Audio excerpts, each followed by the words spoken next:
Oh God, I just got the craziest announcement. That's crazy voiceover. Yeah, the work that I've been doing for the past year and a half, both for myself and then for other people. And then diving into freelance and the convoluted world that freelance is. Hopefully, my experiences can, shed some light and help you get on the right track to get started with your world in freelance. Yeah, let me share my screen and we'll just get started. Well, let's not start with that. Let's not start with thank you. That would probably not work well. All right, can we see this? Yeah. It'd be an out of focus image. Yes. But it's intentional. Oh, is this on autoplay though? I don't want it to be on autoplay. Okay. All right. So recently I've been doing such a mixture of photography. I'm mostly a photographer. I went through the design program, um, graduated in 2021 as the former GRIDS president. Um, and when I first moved to the city, didn't really know New York City. Didn't really know what I wanted to do for a living in terms of how I wanted to strike a balance between the two passions that I have, which is design and photography. Kind of swung away from design, but what I found is that a lot of design philosophy still pertains to photography, and in many ways they're kind of one and the same. And design is definitely considered a lot when photographing. So yeah, I want to show you guys what I've been up to, what I've been shooting, show you a little bit of my personality, and then show you a little bit of what I do on a day-to-day basis. I think that just contextualizes a lot about what I want to speak about regarding freelance, and lets you take everything I say about my experience with freelance with that grain of salt, if you will. So yeah, I have been working kind of in a mixture of portraiture, editorial, fine art, and kind of more commercial photography. I really resonate towards interiors, furniture design.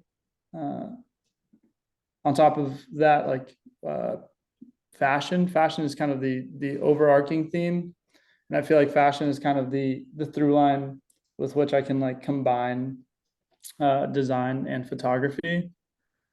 And it makes some of these photos are not sharp enough to be presenting at this size. But yeah, so I find myself kind of mixing a lot of different subject matter with what I do. I'll just go back a few and show you, for example, like this is an assignment for a hotel, which kind of is a nice challenge because there's no people involved. So I could take my time and manipulate photos a little bit differently versus with people, people have schedules, and my approach to photography is a lot more getting to know the person and trying to let their personality show through as much as possible. Sometimes people are very guarded with their personality and you just have to meet them where they're at. More recently, what I do for work is most of my day is spent here. I run a photography studio in Chelsea's or Manhattan's Chelsea district. It's called Corner Studio. And the role I have there is kind of a culmination of all my skill sets combined on top of ones that I'm like truly in out of my depth, which is ultimately kind of the best type of job because not only am I flexing the muscles that I've like kind of trained myself to use, I'm also flexing new ones. A lot of what we do is producing for editorial, fashion. We have a few events and fashion brands that come in and show their clothing lines. So this is kind of the first time I've been able to mix both photography, design, more specifically like branding and marketing design, and project management slash producing together, which is an incredibly difficult thing to juggle. As you can imagine, that's a lot of hats to wear. And I'm kind of one of the sole employees at this business. So it's a lot, but it's extremely rewarding and fulfilling because there's so much energy poured into it. So I'll show you a little bit of the shoots that I've been able to, either co-produce or just host. This is Parker Posey, shot by Ruben Afanador for Vulture. The studio also has a great roof, and we did some cool stuff for Cosmopolitan magazine on the roof. This is Willie Chavarria, shot by Ruben Afanador for Town and Country Mag. More recently, this is one I'm very proud of. Ethan and Maya Hawk for the cover of Variety. This is one of our first major covers. So really proud about that. A lot of what producing big shoots is about is kind of just coordinating different teams. A lot of teams come together to put on a production of this sort. And as you can tell, a lot of things are considered when picking for a cover. There's certain standards that need to be met, and I know this conversation is more geared towards freelance, but I think it's really interesting, and I think it kind of contextualizes why it's important for you to think this way when you're designing, or maybe just gives you a little bit of context if you're ever in a position where you're designing around photography. These guidelines are like super strict for these photographers for a cover shoot. For example, in this particular shoot, because it's for a cover, the key image or the hero image needs to have both subjects, or however many subjects, eye lines aligned with each other. So they have to be at the same height, despite them being at different heights. So that's why you see Ethan here kind of embracing, and their eye lines are the same. I personally enjoy, and photo editors all have their varying opinions on this. I enjoy when a photograph kind of covers the title of a magazine, but other people don't, and they plaster their magazine title above their heads. But yeah, those things are all considered, and it makes it really interesting and a tough challenge for both the photographer and the editor slash designer. This is Sadie Sink for Es Moda, a Spanish fashion magazine.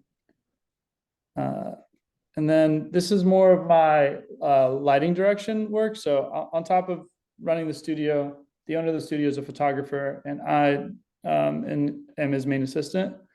And so this is a shoot that we had for a play called A Doll's House that featured Jessica Chastain notably. And this was a really cool project because this is the first time I kind of fully took on the role of lighting directing and digiteching, which is kind of the computer file handling side of things, and seeing the photos as they come in and doing quick edits on them to show to the client. Just a very like high pressure situation, but I enjoy it a lot. This is for the spread of a magazine, Town and Country magazine. And yeah, that's kind of what I've been up to and what I do. A lot of different things, running a business for another person. And then on top of that, kind of lighting directing for them. And then on top of that, doing stuff for myself. So there's this full-time role that takes up a good majority of my time. And then on my free time, the little free time that I do have, I'm freelancing for myself and trying to leverage opportunities to make a name for myself and work. So that kind of segues me into freelance. Everything I want to say about freelance is obviously caveated by the fact that this is all my personal experience, and just like knowledge that's been bestowed upon me by mentors and contemporaries and people that I trust and look up to and revere. But I think it works really well and it's backwards compatible, despite me living in New York and it's a completely different market. I think it's really backwards compatible for living in California. And I understand that the pace is a little bit different and the types of jobs are a bit different, but the structure is pretty much the same. And if it works in a fast-paced environment, it could work in pretty much any other pace. So I just want to start by saying, like, freelance is a business, and you have to treat it as such. You have to treat yourself as a company, and it's a company of one, and you work in every single department. And you really have to think about it that way. You have to break yourself down into a marketing department, a finance department, an HR department, all of that, and think about how you give energy to each of those and at what distribution you want to do that. But being a business, you kind of have to have a structure. So the way in which I want to break it down, and I think these are just the important ones to go over. And obviously, if you have questions about other things, happy to answer them. But I think that this is the stuff that I wanted to know when I was in your position. I was in school and I was eager to get out there and maybe even get a head start and start freelancing while I'm in school. I'm gonna take a water break because I've just been rambling. But essentially, let's break it down into three things. First, you gotta, I know this sounds strange because money might not be coming in off the bat, but you gotta set up a good financial structure. You've got a brand for yourself, and then with that, you got to leverage that to acquire clients. When moving into finance, let's just get straight into it. I was gonna go on another rant, but I'm like, let's get through this, and then we can rant afterwards.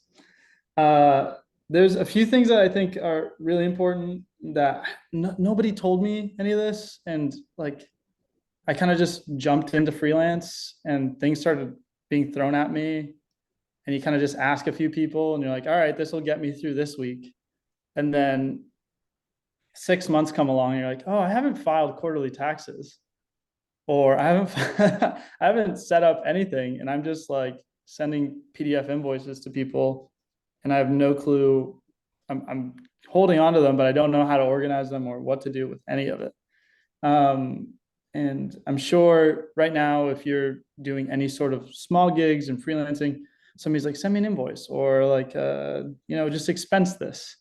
And you're like, what the heck is that? Like, I don't know what any of that is. So the first thing that I want to cover is like setting yourself up with a base level, like business account, and understanding why that's important, and separating your personal finances from your business finances. And then on top of that, understanding what should be, considered a business expense or something that should be put and categorized under your business, and what should be just a personal expense. The first thing that I think you want to take care of is figuring out how you want to file your business. So I personally, my freelance is run under an LLC. That's just a limited liability company.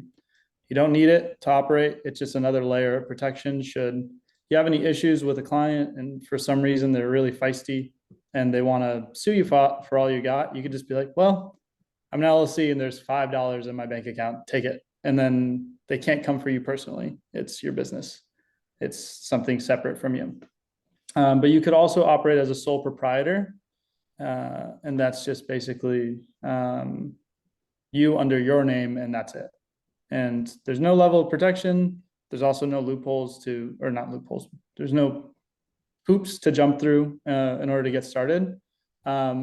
Irrespective of all of that, in order to open up a business account, you need what's called an employee identification number, which is basically another social security number, but just for your business. the reason why you want a business account is so that all of your invoices that you're sending to a client are being accounted for on one checking account versus being intermixed with your payments and your income from other sources going to your personal account at the end of a year or at the end of a quarter or however you choose to file.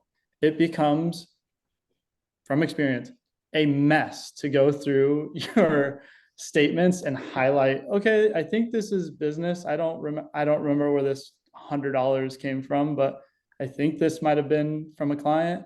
It's agonizing and it is unnecessary. It truly is unnecessary. So it costs nothing to open up a checking account other than like a base level credit. I think it's like $25. You can get one out of Chase. There's pretty much every bank has business accounts. So you present them your name and your EIN, and you can open up a business account. And with that, you can open up a business credit card account. And that is another thing. Like if you're paying for things for your business, for example, if you need supplies in order to go paint something for a design or an illustration for a client, all of that can go on the business credit card. First of all, you could charge the client for that. You could also expense that in your taxes, and that's a write-off. And a write-off is basically just money spent that can't be taken in as income. So that's less income accounted for you, which means less taxes to pay at the end of the year. So having a business account and a credit card, or not, different people have different philosophies behind credit cards. I personally think rewards points are awesome, and you should open up a business credit card. But regardless of that, you need to be able to keep track of all of that. And so bookkeeping is really essential. So with all that being said, please, by all means, like do the financial part first so that when you're off and running and people are, I'm assuming you guys are all incredible designers, when people are like clamoring to work with you, you're like, boom, I'm set up. Everything's easy. The website to go get an EIN is an irs.gov website. This is the homepage. This is exactly what it shows you. It could either be an LLC on the left or a sole proprietor on the right. Don't get into all the jargon below unless you really understand finance. There's a few apps that I recommend. I'm going to show you a free option, and I'm going to show you a paid option. I personally pay for the paid option because of a multitude of reasons, and I don't want to get bogged down in it, but mostly just ease of use, and there's no hidden fees. Wave is a free invoicing platform and basically connects with your bank account, and you can send an invoice and the client can pay from that invoice that you send them directly. There's no hoops. And the way in which they make their money is they take a transaction fee. But as long as you account for the transaction fee in the way you're pricing yourself, a very solid option when you're getting started. I personally use QuickBooks, and this allows me to connect my bank account, and also I do bookkeeping in terms of expenses. So it'll basically read all my charges off of my credit card and off of my checking account and say, okay, how do you want to categorize this? I swiped my credit card for a cab, and they're like, okay, how much? This is $11. What do you categorize this as? And I categorize it under travel. It's a business expense. And that is now expense, and I can either attach it to a client. It's just super powerful. I could attach it to a specific client and say, remind me to bill this person later for said cab, or not. I can just keep it as a personal expense. But needless to say, there's a lot of benefits to bookkeeping through a site like these, because trying to do an Excel sheet works. It's just a much more concerted effort to do that. You have to set aside time, versus this is already kind of doing it as you go. That like this has AI built in that like basically tracks, like if if I'm categorizing the same expense all the time from the same source, it'll be like, okay, Alan clearly every time he goes to McDonald's I'm not going to McDonald's, by the way, but let's just say for this example, I'm going to McDonald's. Clearly he's always going to McDonald's on this day, and he always charges it to this particular like expense category. Let's just automatically assign all of those to that expense, and then you don't have to worry about it. It just makes it less overwhelming when you have to go down and actually bookkeep for yourself. And I think it's worth that hassle. My last thoughts on finances are to budget appropriately. When I first started, I think everybody does this, and it's totally okay. And you learn what your value is in the marketplace fairly quickly. But I definitely undercharged clients, and I was very afraid that they would like drop me if I didn't if I didn't like just stick to the original quote I gave them. So say I needed more hours to finish a job, or they're supplies that I needed to get, or research items like a book or a magazine that I wanted to use as a reference. I would just kind of eat that cost. And I didn't realize that like that's probably not going to be a deal breaker for most clients. And if you sense that it might be, all you got to do is ask. The worst they can say is no. But yeah, budget appropriately, and definitely always overspec yourself. Another fear I had when I first started was like, if I overcharge, they're just going to move on to the next person. Most people are wanting to negotiate from the jump. So if you're underspecking yourself, or you're like, you're quoting out at what you think is a reasonable rate, and you're not adding on that 25%, they're already going to try and say like, can you come down on your price, or our budget's actually only this, which for the most part, dealing with people is kind of an arbitrary number they'll throw out. If you tell them this project costs $1,500, they're going to be like, can you do 1,000? So overspecking yourself by 25% is already giving you an advantage for when they rebuttal with, can you do this much? Because now you're like, okay, well, what they're asking me to do is already what I wanted technically from the jump. I'm glad I added that 25%. Thanks, Alan. And you'll remember, you'll remind yourself of the rambling Alan and all that I had to put you on game about. All right, let's move on to branding. Branding is probably something you guys are all pretty excited about. If you're a senior, you're probably already working on your branding for yourself. You're working on your portfolio. I think the fake it till you make it mentality works really well, especially in the design field. I don't know how many people that I like looked up to and was like super excited to like get a coffee with or meet, and then I meet them and I'm like, oh, okay. Like I would just chat with them after like 15 minutes. I realized like all of this is just making it seem like you're busy, or making it seem like you're way hotter than you actually are. And like, that's just the magic of knowing how to like leverage the work that you're already doing and making it seem really slick and really cool. And so branding is really important. And I think it is 50%, if not more, of getting you the job. So I want to break down kind of what your portfolio should look like, the importance of an official looking email, and then making your invoicing cohesive, and the language that you're using and how that affects branding.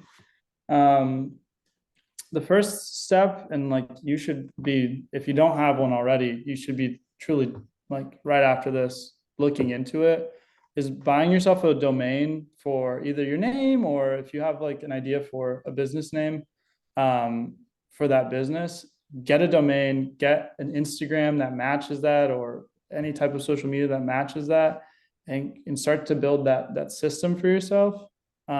It's really cheap, and you're already investing, like it's the cost of a coffee to buy a domain. Like, just don't get a Starbucks tomorrow and buy yourself a domain, and you're going to be better off. Um, if you haven't looked into the option of cargo, I believe Lauren Kelly signed us up for free cargo for a year through the student discount. I don't know. Fong, do you know if that's something that's still happening? We haven't heard anything about that just yet, but All I right. can definitely inquire with her to confirm. I'm sure she'd be able to. Very simple. There's on and the US president, I guess you could spearhead this.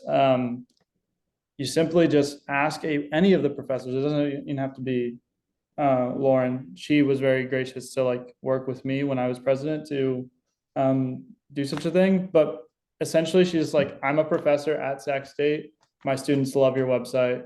Can they get a promo code? And she sends out a blast out a promo code to all of you. And I did it for 3 years. I think I even snuck in after I graduated for a year and got a free year out of it. It's already on the cheaper side of like website hosting. It's $100 a year. And I think it's really slick. It's a great way to show off your portfolio. And their sites in use page on their website gives you so much inspiration for how to do your website. So highly recommend it. If not, Squarespace is a great alternative. Adobe Portfolio is a great alternative. All of those things are just, in my opinion, just like kind of non-starters. Like having a website and a domain, it's like so many people will give the excuse like I don't have the money, but I just know that some of you are sitting on an Amazon cart that's like at least over $150 of just useless stuff. Like you don't need that RGB light up keyboard. Get yourself like get yourself a domain and get yourself a website that like works and doesn't have like 404 like user not found errors. It's super simple. And lastly, like if you can afford it, like after all the $110 worth of expenses I've just thrown your way, definitely get a domain-based email. This is just a recent development on my end, but I definitely have seen some results from it. Having a hello@yourdomain.com versus like Alan1272 loves soccer@gmail.com and then trying to operate official business under it, just it just does not look good. And it definitely, if you're bidding for a job against other people, it's definitely a factor psychologically on whether they can trust you. I think personally, as somebody that sometimes hires people for jobs, it shows that you're like not necessarily committed to what it is that you're doing. You're like, I'm half in, I'm in enough to apply for this job, but I'm not committed enough to know whether or not I want to do it for a living because I can't invest in myself. And not being able to invest in yourself shows a bit of like insecurity for whether or not this is the thing you want to do. And if you're sitting here and you're thinking about whether it's worth making the sacrifice or hustling a little bit more to pay for these things, then maybe that's something you should kind of dig for an answer for, because I think it's extremely important. And all that branding and all of this portfolio building will hopefully get you to a place where you want to reach out to people. So I want to talk a little bit about acquiring clients and the art of the cold email. Going back towards the work that I'm doing at the studio and producing for publications, a lot of that work that's coming into the what's going on over here? All right. I just saw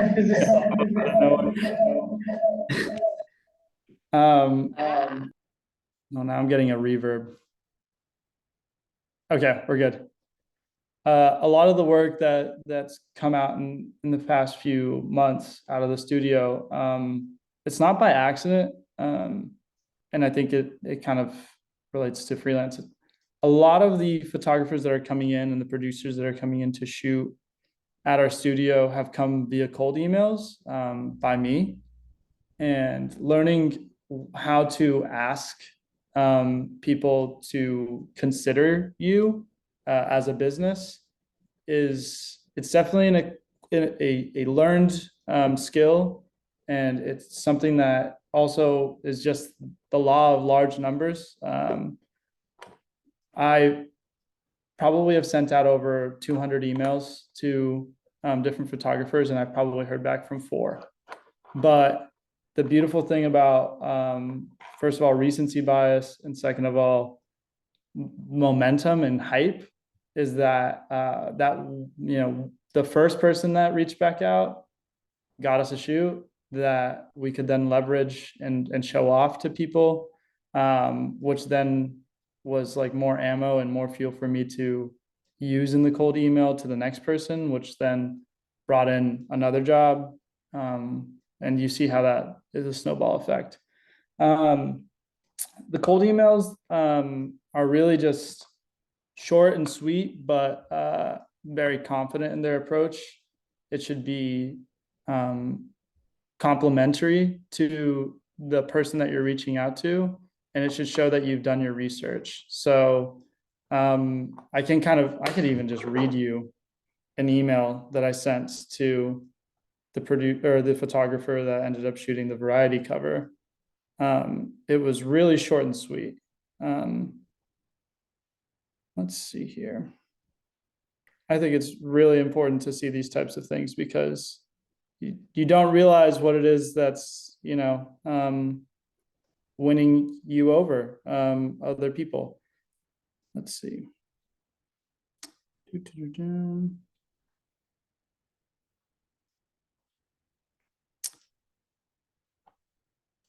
Here it is.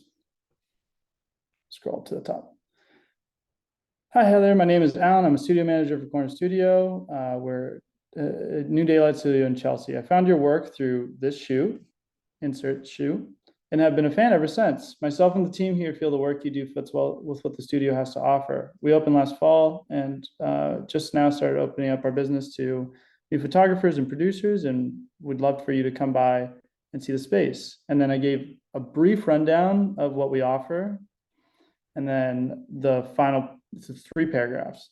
The final paragraph is, if you have some time, we'd love to have you come by for a walkthrough, have some coffee and chat. We'd love for you to see the space, our beautiful natural light, and hear of any upcoming projects that you might be working on. Thanks in advance for your time, and I hope to hear from you soon. That's it. It's complimenting them on a project that just came out, which makes that person feel good. It's showing that you saw the work that they're doing, and then it's telling them a little bit about what you're offering, but in the shortest and the most concise way. And that works for design, right? It's like if you are reaching out to a potential client, something about that client has to attract you to want to work for them, right? So talk a little bit about that and show that you care. At the very least, if they're not interested, they're going to say thank you, and they'll have a nice warm memory about you if another project or another opportunity were to arise. Like, okay, this person took the effort. Another thing about acquiring clients is like you just kind of got to be outside. We're coming out of the pandemic now, and that's actually advice that you can give people. Going to events and understanding that everywhere you go, you're representing your business. So when you're out and about getting groceries, you're representing yourself, you're representing your business. When you're, at a networking event, you're confidently introducing yourself as what you do and what you can offer to people. Emphasis on the confident. I think for a long time, I was hesitant to introduce myself as a designer or as a photographer, because I was just like, oh, this is just this weird thing that feels very dissonant to my identity. But you truly have to make it that, or else you don't take yourself seriously, like how do you expect somebody else to, you know? Um, I just realized I got a little, this is a little bit out of order. That's okay. I, this is the art of the cold email. That's funny. But those are my 3 tips for the art of the cold email. But I gave you the example, and I hope that helps. But yeah, in terms of going to events, I know that you guys have Amanda Sanchez coming tomorrow. That is a great opportunity to get tapped in. Coming to GRIDS, great opportunity to meet people that you could work with. I know that when I first moved here, I got a retainer client for design doing branding work. And the first opportunity that I had to kind of outsource work and bring in an illustrator, because I am not an illustrator, I immediately tapped into a classmate. Even though I was 3,000 miles away, I was like, I know exactly who I want to go to. I reached out to them, and all that community and that trust was built through being at GRIDS, being in the classroom and chatting with people. I want to make sure before yeah, see, this is what happens when you get ahead of yourself. Because now I'm like, I'm repeating things that I said earlier, but yes. Let's see here. Great. Yeah. So go to the Crocker. The Crocker has great events. There's stuff at SF MoMA if you're willing to take the drive. And if you can't find community in any of those things, you got to build it yourself. Find a few people that share a similar passion for what you do. And if you can't find anyone, just blast it out and hope that somebody sees it. Social media has made it very easy to create community, even when you seemingly can't see it. TikTok has made it very clear that there are the most specific groups of people in this world. So I doubt that you're alone in whatever it is that you're passionate about.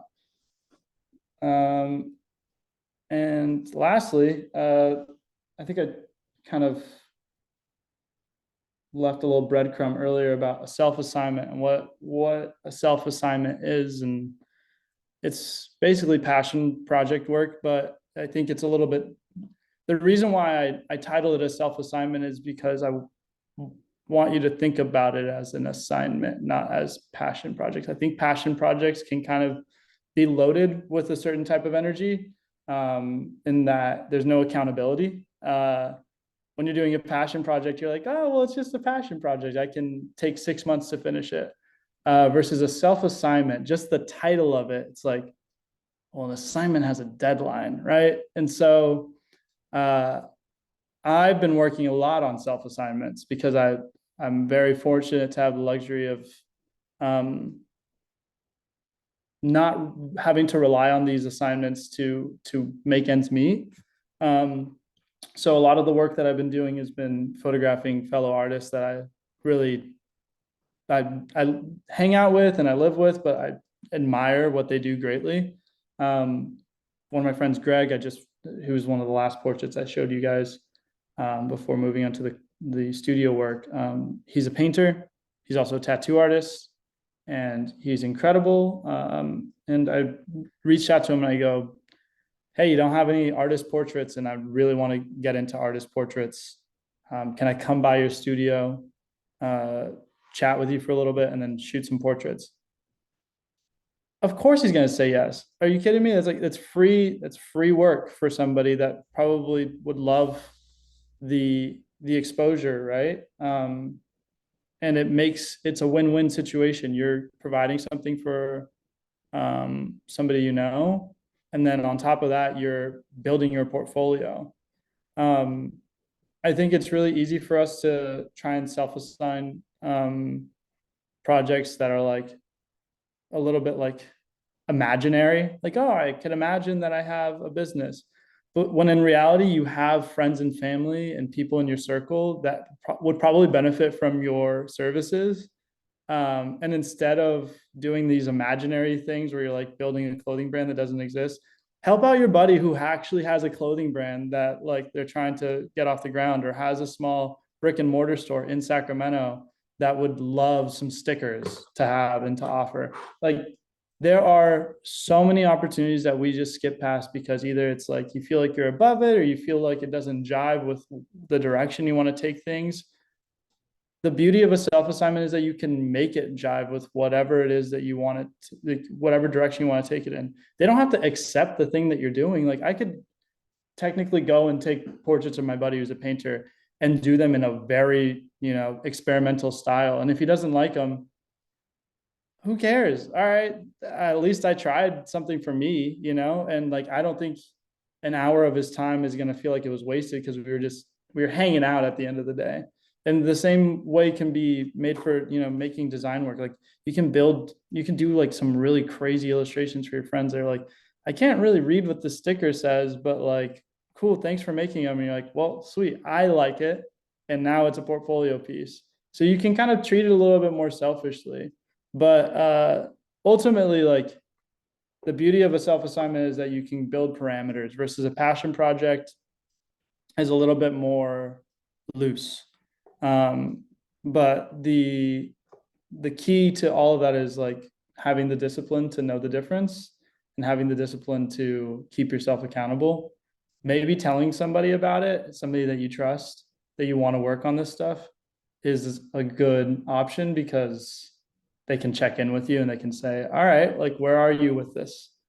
How far along is it? When are you going to finish it? Accountability partners are super crucial.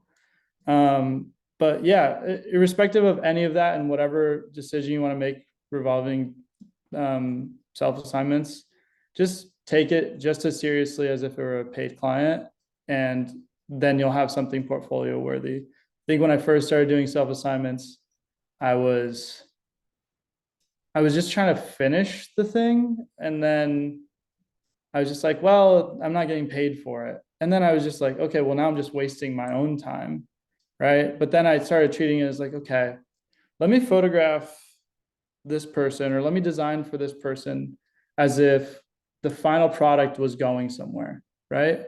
And that little trick in my own brain helped me to actually, settle down and take something seriously. And I think because of that, I wasn't as like apprehensive to put it on my website and put it in my portfolio. And it shows, like, that level of care shows when you're finally going to the final edit and you're like, okay, this is presentable, versus this is a little passion project. Like, I would never want to do a self-assignment that I have to caveat to a client, or I have to caveat to somebody else and be like, well, if it's not that good, it was just a self-assignment. Then don't share it. It's just like, move on to the next thing. Yeah, some parting words before we open it up to questions. First of all, thank you guys for listening to me ramble for what feels like forever. I think the reward for making good work is that you get to make more work. Your next client is your luckiest client because you've learned from your mistakes on the previous client, and that makes you more dangerous.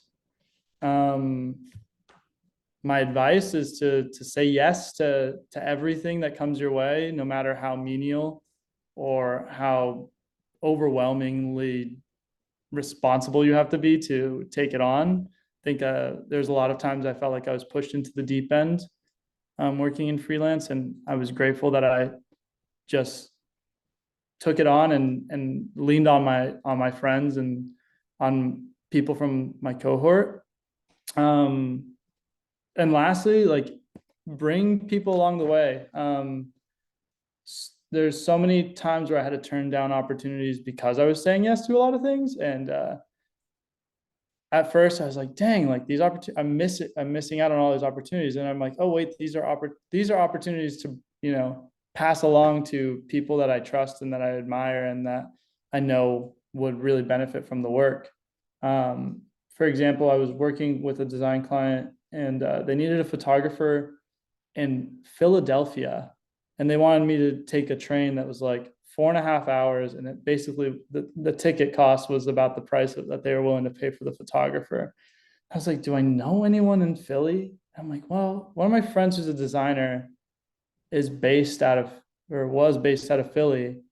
Let me reach out to him. So I reached out to him. He's like, yeah, dude, one of my best friends from high school. He's a photographer. Put me in touch. I got him the assignment. It was his first printed piece of work. And like now we're homies because of that. And that's like now I have a connection in Philadelphia that I never would have had before. And like that's so much more enjoyable than just saying no to a job. Like I could have just been like, sorry, can't do it. And then it's just out in the abyss. Like anytime an opportunity comes, I'm trying as hard as I possibly can to keep it in my circle, to keep it 2 degrees of separation away from somebody I know. Just because it's so, I mean, it's hard out there to get jobs. And like in order to build a community, you kind of have to look out for each other. You don't kind of, you have to look out for each other.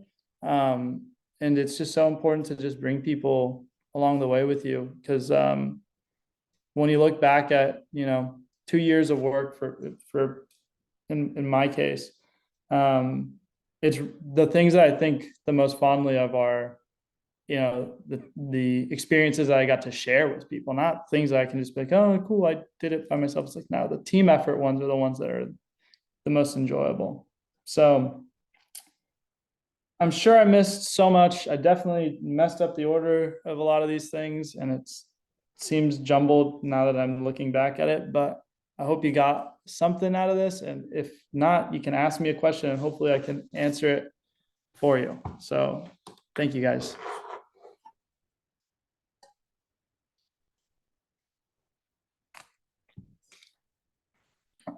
I'm just gonna imagine those claps were super loud and everyone was just wooing and eyeing. All right, so now we are going to be opening it up to questions. I'm not sure if you can hear from back there, so if you guys don't mind maybe speaking a little louder or coming up and talking to the iPad, that would be really appreciated. But yeah, does anybody have any questions so far? Yes, sir. I'll just walk up. Yeah, come here. Get up here, bro. Can you hear me okay? Clapping for you. Can you? I hear you. Okay. I was just as a freelancer, have you ever you talked a lot about like networking and like making using your momentum of like the previous mistakes to improve for the next client. Have you ever had a client where you really messed up? I mean, you did really bad, and it you like had a lot to learn from it. Let me think.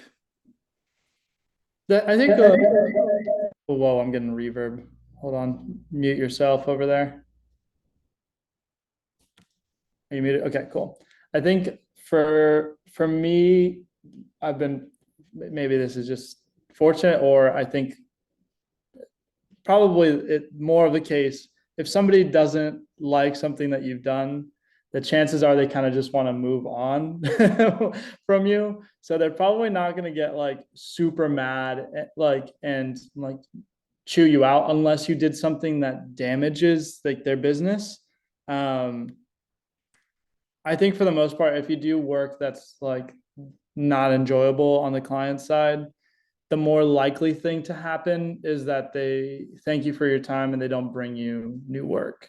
The only client that I can think of, and this is just me, being put on the spot. I did work for a nonprofit when I first moved to the city.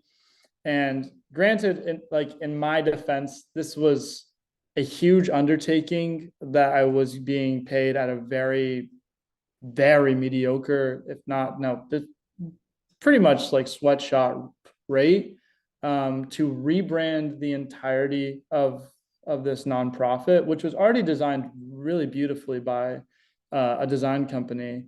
And they basically wanted to recolor their entire logo, which I'm like, now in retrospect, I'm like, dang, the original designers must be pissed at the idea of that. Because now they've just like given this entire identity off to somebody and they're like, we hate it, we want something pink.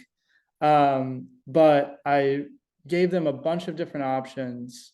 And I thought, I mean, and still to this day, I look back at that work and I thought it was, considering what I was being paid and considering what the feedback was, I thought it was really powerful and like forward moving changes. None of that work was ever reflected. I don't know what happened on the back end of whether or not that client reached back out to the agency that did the work, or whether they kind of got cold feet or they just didn't like it. They just never reached back out to do more work. Initially, they wanted to hire me as an intern for like $15 an hour for 20 hours a week. And then they're like, well, instead of being an intern, why don't you rebrand our entire brand? And I'm like, that's a quick about face from $15 an hour to rebranding your entire brand. But yeah, I think even then that was so much to learn, which was like, the lesson learned there was I needed to set boundaries for myself way more. I think I was just so desperate for a client and so excited to take on the job, and the idea that like my work would finally be something other than just for my portfolio was really exciting. And I made a lot of concessions in order to take on that job. And so just having a little bit of like self-respect, I think was probably the takeaway there. But yeah, the feedback sometimes is just not any feedback at all, and it's just silence. And that's probably more the case that you're going to see than somebody like tearing you a new one because they don't like the colors you chose. Another thing about like the branding and like representing yourself is like learning how to talk to clients and like educating them. I think they do a really good job of showing what a difficult client can be like by the way in which like professors give you feedback. I didn't realize it until after I got out. It's just like, why are they giving me such confusing feedback? And like, maybe they're not even thinking about it this way, but now I see it as like, oh, the confusing feedback is just like what you're going to get when you're out in the real world. It's going to contradict itself, and you're going to have to like take the meat of it and forget about like the outer edges and just take like the core of it and run with it, and use your intuition and trust yourself and your vision a little bit. There's a long-winded answer for you, but yeah.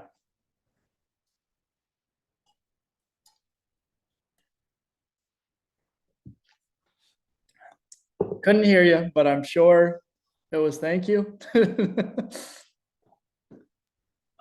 Lessons. All right. Anybody else? Oh, was there a question in the chat? That was oh, yeah. I have a question. Actually. Hey. How do you feel about designers taking on doing work for free? I've been in the position where I've interned at a place and they did not pay me, but it did kind of serve as a stepping stone. And like it helped build up my portfolio of work. But like from what all of our professors told us, that's not really best practice when it comes to valuing yourself as a designer. So what's some advice that you have for that? Oof. Yeah, that's it's a slippery slope.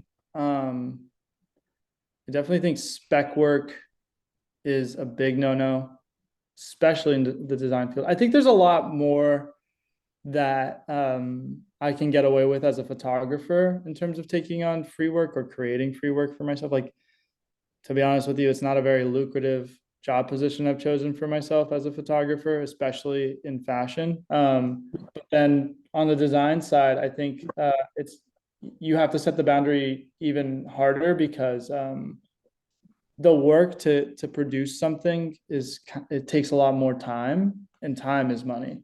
But I want to like take a pause to really put my thoughts together when it comes to free work.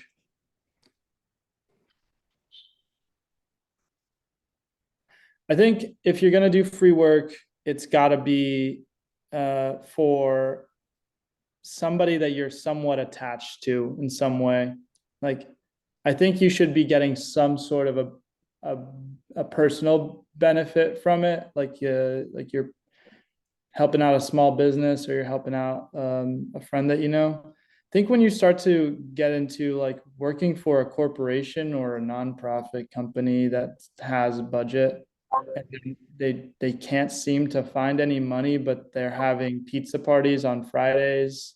It's just like, do you do you not have a budget, or you just not respect or trust that I can produce something for you? And if you're doing that, then I don't want you to benefit when something goes well and I make something that you like. So I'm just not going to do it unless you pay me, basically. Like, for example, like that nonprofit wanted to give me 20 hours a week at $15 an hour.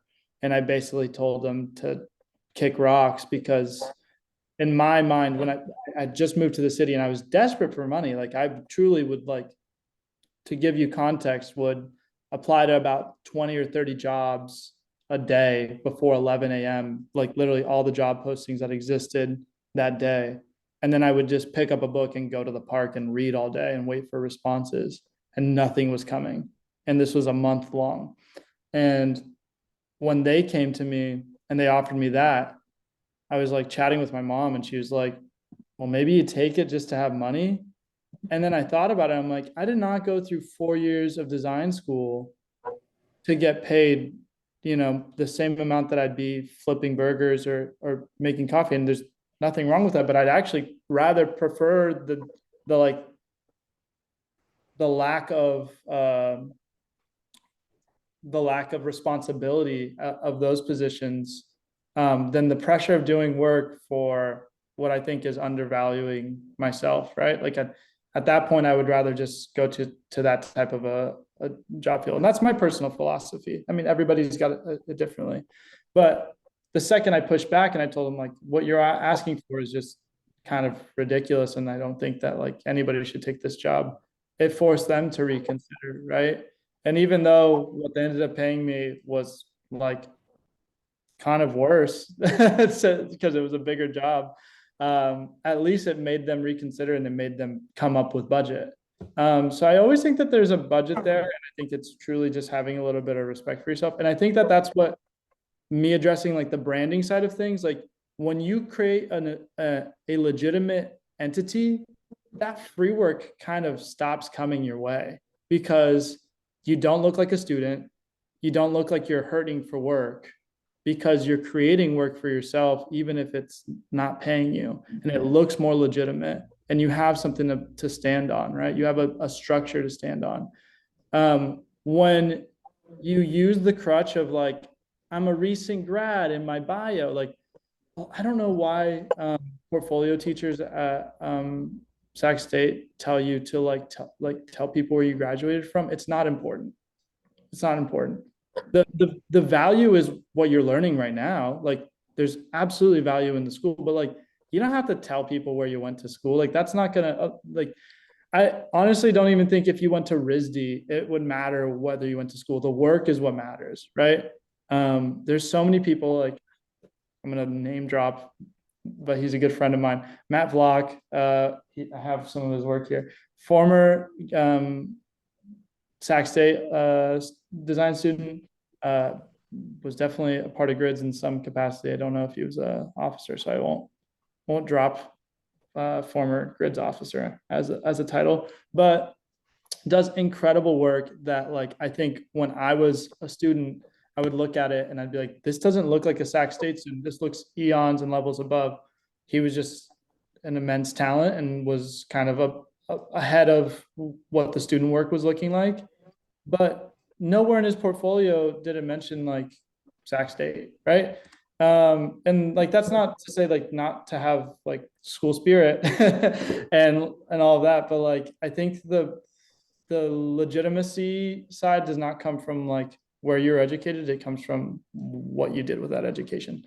But going back to the point at hand, it's that using all of those little tools that I mentioned, I think steers people away from asking for free work. I think a lot of the free work comes from you being a student and people recognizing that you're a student.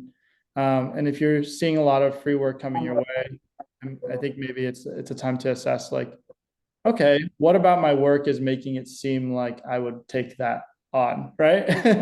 Because there's something that's saying like, maybe you'll say yes to free work, right? So yeah, Perfect. Thank you so much. I hope that was nothing about what I say is concise, but I hope that answered your point. That was perfect. Any other questions?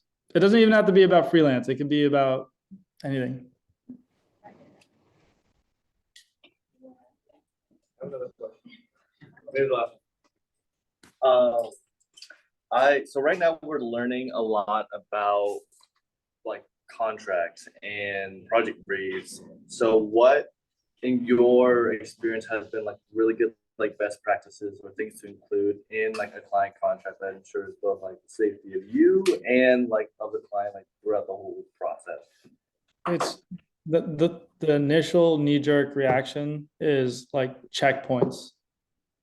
I all the design work that I've done, and this is not work that I anticipated doing, was branding work, in like very cohesive branding packages. And I don't know how many times we didn't skip check-ins, but we kind of put too much of a gap between check-ins, and the amount of time wasted, especially on a contract, like in my case, it was a retainer for a certain amount of hours a week, and that was the stipulation. There would be times where I would check in and they're like, "Oh, this is what you were using your time for. Crap, we wanted you to actually hone this different section out first before we got to that." And it was not specified by the client. It was nobody's fault, if that makes any sense, but it was just like, crap, we've gone too far in one direction and we need to hone it back in, and now that's going to take more time over the entire timeline of the project, and on top of that, it's taking more time out of like our budget.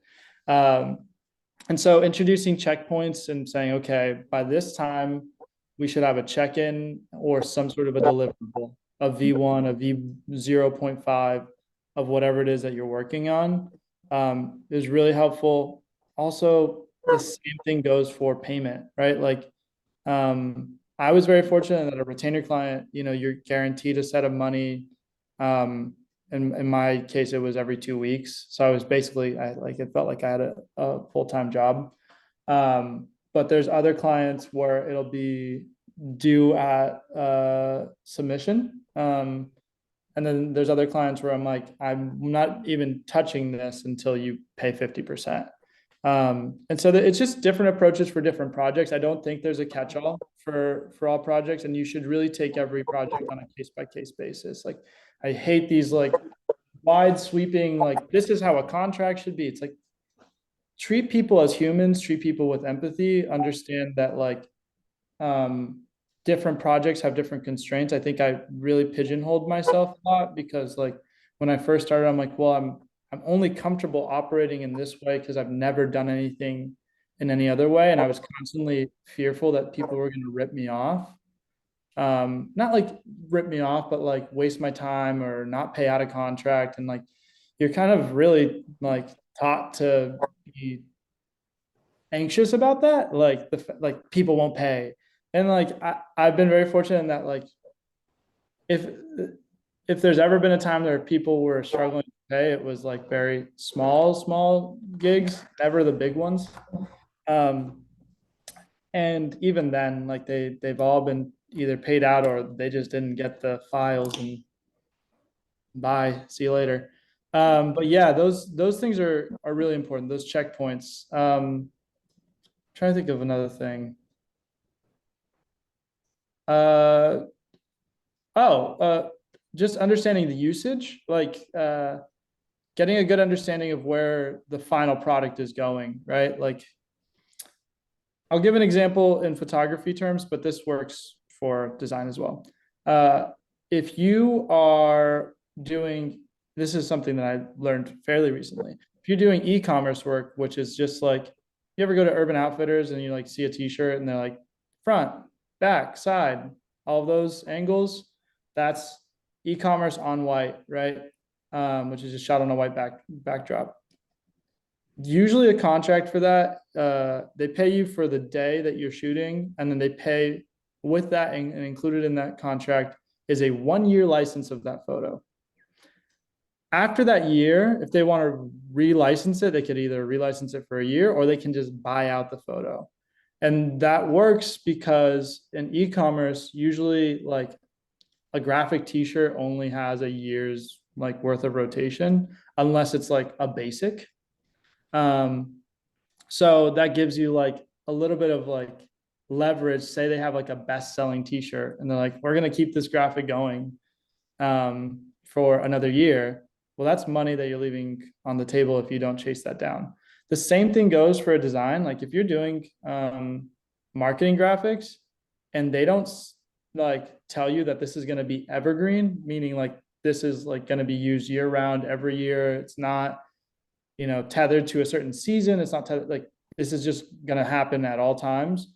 Make sure you're pricing yourself for that, because there's a difference between doing a marketing graphic that's year round all the time and forever versus Christmas of 2023, right?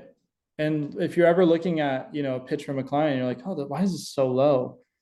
Consider the usage before you clap back at your client and let them know like, oh, this rate's too low. It's like, well, they might be giving you $500 for a graphic, but like this is only going to be used for a month out of the year. So, this is where the empathy comes in, like have a little bit of empathy for them. So yeah, understanding usage, understanding a timeline, and definitely setting boundaries for yourself to get paid, because there's a lot of red flags that clients have. And the biggest one is them balking at the frequency of the payout for your work. It just comes down to having respect for yourself and demanding respect out of your client, right? Like if they're hesitant to pay out on your timeline, they're not too confident about whether or not you can do the job. And it's up to you to carry yourself in a way that gives them that calm and that peace of mind that you can deliver. That's beautiful. Yeah, thank you so much. Appreciate it. Any other last questions? Any in the chat? I love that somebody's like making pull quotes of what I'm saying. This is definitely making me super self-conscious. I don't want to read that. What else have you guys been learning? I'm so curious. I miss that environment so much. It was such a fun environment that you kind of don't replicate anywhere else in the world. What are you guys doing? Well, at least for the senior year, we're doing like this joint project between both like Forrest and Kelly's class. And it's like this big old like film festival project. So up until this point, Kelly has like really showed us all the research that's involved within the experience. And then now it's handed over to Forrest to help us develop like the concept or the actual design of it, which is like a really interesting thing. But is it like a UX type of deal where there's like wayfinding, or is it the full gamut? Full campaign, like a bunch of different collateral, but also like wayfinding. And we're also considering. Oh, that's epic. That's so fun.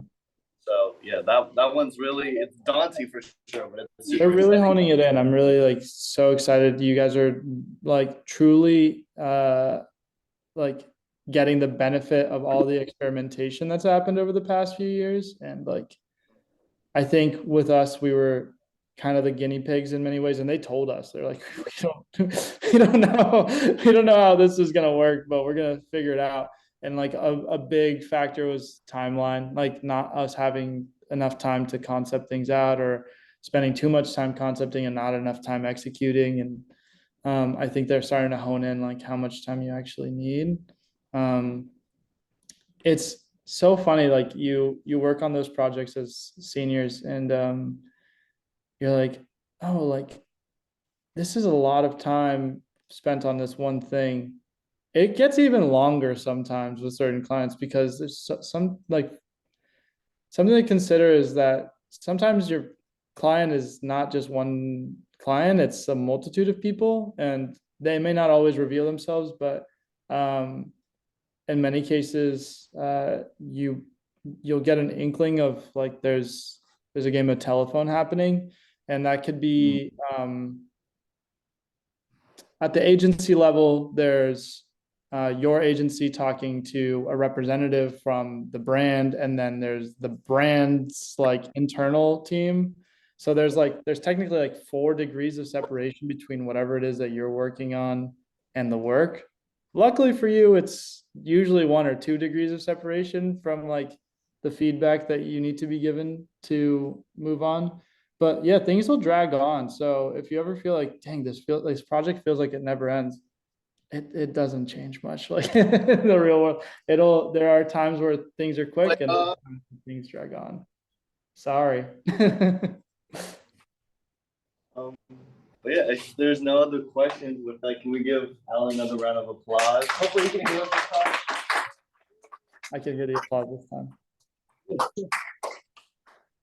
Thanks, guys. And if you have any questions that you think of after the fact, please reach out to me. I didn't put any of my contact information, but I think I'm tagged in the Instagram, and my website, my email are there. If not, I guess I'll just throw it in the chat. But this thing's gonna end soon anyways. Yeah, just you could even have Fong pass along my email. I know a few people reached out last time I spoke, and I'm always happy to pass as much information on as I can. I might not be able to answer your question, but I could at least pass you along to somebody who could. So yeah, best of luck to you guys, and have a great rest of your school year. Thank you. Thank you so much. Bye, guys.